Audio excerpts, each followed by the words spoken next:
Hi friends, welcome back to Sajna Spice World.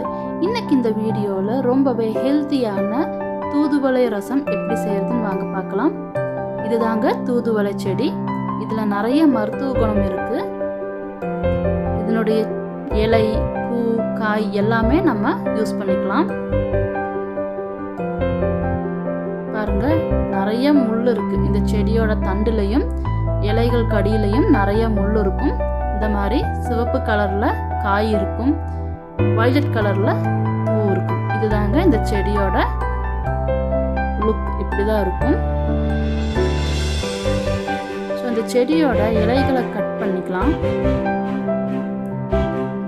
இந்த மாதிரி ஒரு கத்திரிக்கோல் யூஸ் பண்ணி இந்த செடியோட இலைகளை எல்லாம் எடுத்து தான் நாம் இன்னைக்கு ரசம் செய்ய போறோம்.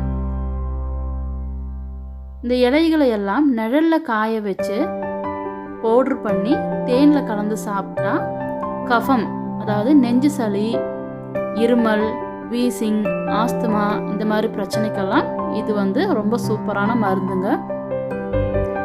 அது மட்டும் இல்லாமல் இது நம்ம வீக்லி ஒன்ஸ் சாப்பிட்டோம்னா ரொம்ப இம்யூனிட்டி பவர் இன்க்ரீஸ் ஆகும். ஸோ இந்த மாதிரி தான் இலைகளெல்லாம் நான் கட் பண்ணி எடுத்திருக்கேன். இதை நம்ம கை வச்சு வாஷ் பண்ண வேண்டாம், இலை கையில் குத்தும். ஒரு ஸ்பூனோ கரண்டியோ வச்சு 2-3 தடவை நல்லா தண்ணியில் வாஷ் பண்ணி எடுத்துக்கலாம். இப்போ ரசம் செய்யறதுக்கு தேவையான பொருட்கள் எடுத்து வச்சுக்கலாம். ஃபஸ்ட்டு தாளிக்கறதுக்கு 1 டீஸ்பூன் சீரகம், 1 டீஸ்பூன் வெந்தயம், 2 வரமிளகாய் எடுத்துக்கலாம்.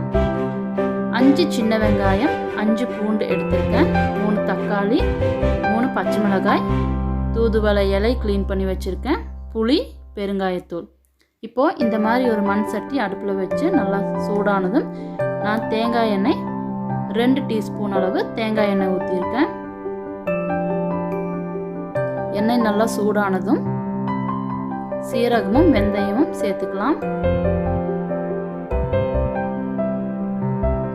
அது பொரிஞ்சு வரும்போது சின்ன வெங்காயம் பூண்டும் நான் இந்த மாதிரி ஒரு இடிக்கல்லில் இடித்து வச்சுருக்கேங்க. கட் பண்ணி வைக்கக்கூடாது, இந்த மாதிரி இடித்து வச்சுருக்கேன். இதையும் சேர்த்துக்கலாம்.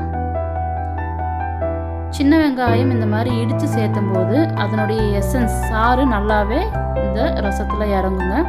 இப்போ அது நல்லா வணங்கினதும் 2 வரமிளகாய் கிள்ளி போட்டுக்கலாம். கூடவே க்ளீன் பண்ணி வச்சிருக்கிற தூதுவளை இலையும் சேர்த்துக்கலாம். இதை நல்லா எண்ணெயில் ஒரு 2 நிமிஷம் வணங்க விடலாம்.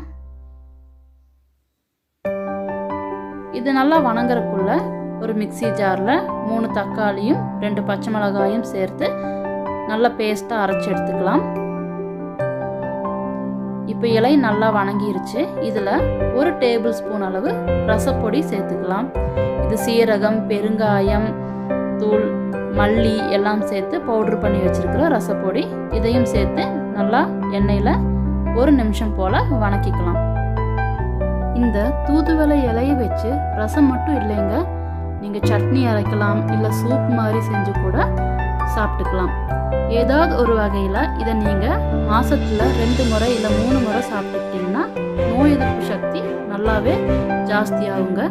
இப்போ நல்லா வணங்கிருச்சு. இதில் நம்ம அரைச்சி வச்சுருக்கிற தக்காளி, பச்சை மிளகாய் பேஸ்ட்டை ஆட் பண்ணிக்கலாம்.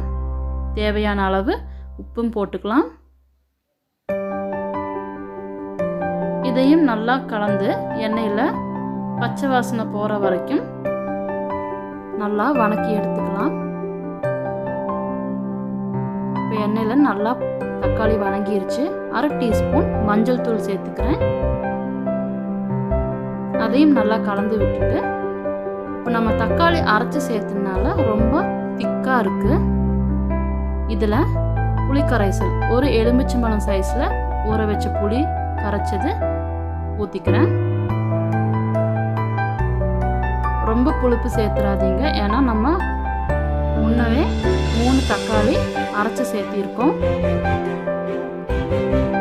இப்போ எல்லாம் நல்லா கொதிச்சு வந்துடட்டும். ரொம்ப திக்காக இருக்குது. இப்போ நம்ம தக்காளி அரைச்சி மிக்ஸி ஜார் வாஷ் பண்ணி அந்த தண்ணியும் சேர்த்துக்கலாம்.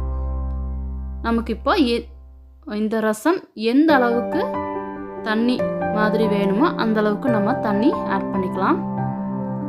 நம்ம மிளகு பவுட்ரு பண்ணி அதுவும் 1 டீஸ்பூன் சேர்த்துக்கிறோம். இதை மூடி வச்சு நல்லா கொதிக்க விடலாம். அப்பதான் மிளகோட காரமெல்லாம் நல்லா ரசத்துல இறங்கும். ரொம்ப நேரம் கொதிக்க விட்டுறக்கூடாதுங்க. இப்போ பாருங்க, இந்த மாதிரி கொதி வர ஆரம்பிக்கும் போதே நம்ம கடைசியாக பெருங்காயத்தூள் சேர்த்து கேஸ் ஆஃப் பண்ணிடலாம். அந்த மண்பானையோட சூட்டுக்கு கொதி நின்றும். அவ்வளோதாங்க, ரொம்பவே சூப்பரான சுவையான ஹெல்த்தியான தூதுவளை ரசம் ரெடி ஆயிடுச்சு. இப்போ கடைசியாக நம்ம கொஞ்சம் போல் மல்லி இலை வேணும்னா சேர்த்துக்கலாம், இல்லைன்னா அவாய்ட் பண்ணிக்கலாம். நீங்களும் இந்த ரசத்தை கண்டிப்பாக ட்ரை பண்ணி பாருங்கள். சின்னவங்கள்லேருந்து பெரியவங்களுக்கு வரைக்கும் ரொம்பவே உடம்புக்கு நல்லது. இந்த ரெசிபி உங்களுக்கு பிடிச்சிருந்தா லைக் பண்ணுங்கள், ஷேர் பண்ணுங்கள், சப்ஸ்கிரைப் பண்ணுங்கள், கூடவே பெல் ஐக்கான் கிளிக் பண்ணுங்கள். தேங்க்யூ.